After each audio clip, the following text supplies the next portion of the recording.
എന്തുകൊണ്ടാണ് ഇത്തരത്തിലുള്ള ഒരു സമരവുമായി സംസ്ഥാന കെ.എസ്.യു കമ്മിറ്റി മന്ത്രി ബിന്ദുവിന്റെ വസതിയിലേക്ക് കടന്നു വന്നതെന്ന് ആമുഖമായി എനിക്ക് മുൻപേ സംസാരിച്ച സംസ്ഥാന കമ്മിറ്റിയുടെ ഉപാധ്യക്ഷൻ സൂചിപ്പിച്ചു. നമുക്കറിയാം, കേരളത്തിലെ വിദ്യാർത്ഥികളുടെ നീറുന്ന പ്രശ്നങ്ങൾ, നിരവധിയായിട്ടുള്ള പ്രശ്നങ്ങൾ കഴിഞ്ഞ കുറേയേറെ നാളുകളായി നമ്മുടെ എല്ലാം മുൻപിലുണ്ട്. അതിൽ ഏറ്റവും ഒടുവിലെത്ത വിഷയമായി കീമിന്റെ പരീക്ഷാഫലവും അതേ തുടർന്നുണ്ടായ സർക്കാരിന്റെ ഇടപെടലുകളും കോടതിയുടെ വിധിയുമെല്ലാം അതിനുശേഷം ഒരു വലിയ പ്രശ്നമായ ഒരു പ്രതിസന്ധിയായി കേരളത്തിലെ വിദ്യാർത്ഥികളുടെ ഇടയിൽ നിറഞ്ഞു നിൽക്കുകയാണ്. നമുക്കറിയാം, കഴിഞ്ഞ ഒരു ആഴ്ചക്കാലമായി ഇവിടെ സർക്കാരിന്റെ ഉന്നത വിദ്യാഭ്യാസ വകുപ്പ് മന്ത്രി മാധ്യമങ്ങളുടെ മുൻപിലെല്ലാം വന്നിട്ട് പറയുന്നത്, ഒരു വലിയ പ്രതിസന്ധി കീമുമായി ബന്ധപ്പെട്ട് ഉണ്ടാകുമ്പോഴും ഞാൻ എന്തിന് നിങ്ങളുടെ അടുത്ത്, അത് മാധ്യമങ്ങളുടെ അടുത്തായിക്കൊള്ളട്ടെ, പൊതുസമൂഹത്തിന്റെ മുൻപിലായിക്കൊള്ളട്ടെ, എന്തിന് ഞാൻ നിങ്ങളുടെ അടുത്ത് മറുപടി പറയണമെന്ന ദാർഷ്ട്യത്തിന്റെയും ധിക്കാരത്തിന്റെയും അഹങ്കാരത്തിന്റെയും അഹന്തയുടെയും ഭാഷയിൽ കേരളത്തിന്റെ ഉന്നത വിദ്യാഭ്യാസ വകുപ്പ് മന്ത്രി സംസാരിക്കുന്നത് നമ്മൾ കേട്ടു. എത്രയോ പ്രശ്നങ്ങൾ, നീറുന്ന പ്രശ്നങ്ങളുമായി കേരളത്തിന്റെ വിദ്യാർത്ഥികൾ മുന്നോട്ട് പോകുമ്പോൾ ഇവിടെ ഭരണപക്ഷ വിദ്യാർത്ഥി സംഘടനയായ SFI നമുക്ക് ഒരിടത്തും കാണാനില്ല. അവർ ഇപ്പോഴും സർക്കാർ സ്പോൺസേർഡ് സമരങ്ങളിൽ, അല്ലെങ്കിൽ ഗവൺമെന്റ് പോരുക, സർക്കാർ നിശ്ചയിച്ച തലങ്ങളിൽ അതിന്റെ സെറ്റിലെ നാടക നടന്മാരുമായി നടുമാരുമായിട്ടും എല്ലാം SFIയുടെ വിദ്യാർത്ഥികൾ അല്ലെങ്കിൽ വിദ്യാർത്ഥി നേതാക്കളെല്ലാം മാറി മുന്നോട്ട് പോകുന്ന സാഹചര്യം നമ്മുടെ മുൻപിലുണ്ട്.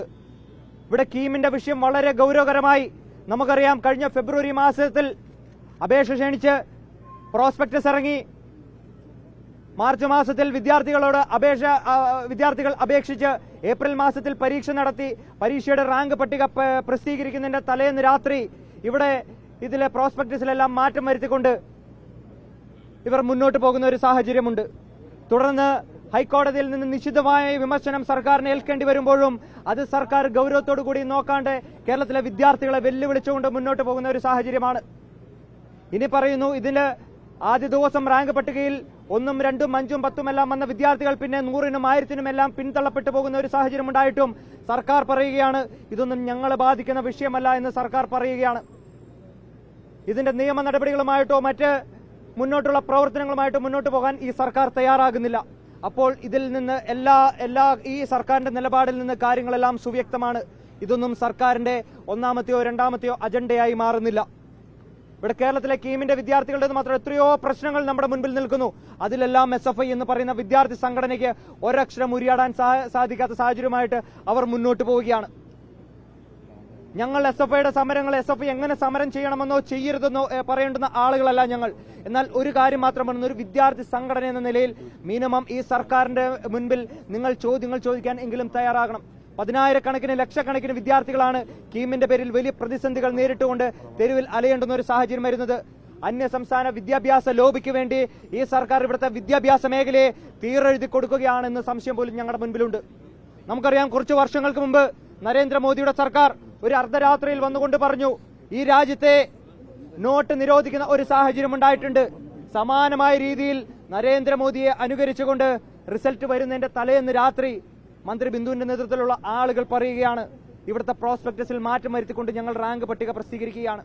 ഇതിനുശേഷം ഉണ്ടാകുന്ന നിയമക്കുരുക്കളെ പറ്റിയെല്ലാം ഇവർക്ക് സുവ്യക്തമായിട്ട് അറിയാമെങ്കിലും 1, 2, 3 മാസം ഇവരുടെ അഡ്മിഷൻ പ്രൊസീജിയറുകൾ നീണ്ടുപോകുമ്പോൾ അന്യ സംസ്ഥാന വിദ്യാഭ്യാസ ലോബി നമ്മുടെ കേരളത്തിലെ വിദ്യാർത്ഥികളെ കൊത്തിപ്പറക്കാൻ അല്ലെങ്കിൽ അവരെ സ്വീകരിക്കാൻ വേണ്ടി തയ്യാറായിക്കൊണ്ട് മുന്നോട്ട് പോകുന്ന ഒരു സാഹചര്യമാണ്.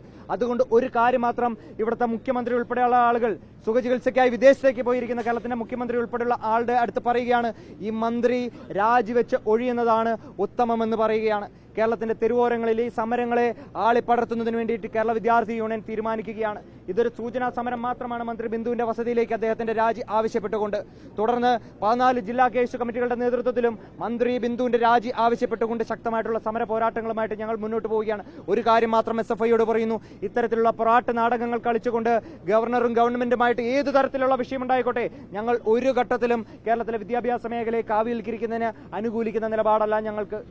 എന്നാൽ ഏതെല്ലാം ഘട്ടത്തിൽ സർക്കാർ പ്രതിസന്ധിയിലാകുന്നു, പ്രതിരോധത്തിലാകുന്നു, ആ ഘട്ടത്തിൽ മാത്രം അവരുടെ രക്ഷകരായി ഇവിടെ വലിയ സംഘപരിവാർ വിരുദ്ധതയുടെ ക്ലാസുകളെല്ലാം എടുത്തുകൊണ്ട് SFI കടന്നു വരികയാണ്. നിങ്ങൾക്ക് ആർജവമുണ്ടെങ്കിൽ അതോടൊപ്പം തന്നെ ഈ സർക്കാരിനെ നിലയ്ക്ക് നിർത്താൻ അല്ലെങ്കിൽ സർക്കാരിന്റെ നേർക്ക് വിരൽ ചൂണ്ടാനുള്ള ഒരു ആർജവം കൂടി SFIയുടെ സംസ്ഥാന നേതൃത്വം കാണിക്കണമെന്ന് പറഞ്ഞുകൊണ്ട് ഈ മാർച്ച് ഔപചാരികമായി ഉദ്ഘാടനം ചെയ്തതായിട്ട് അറിയിക്കുന്നു.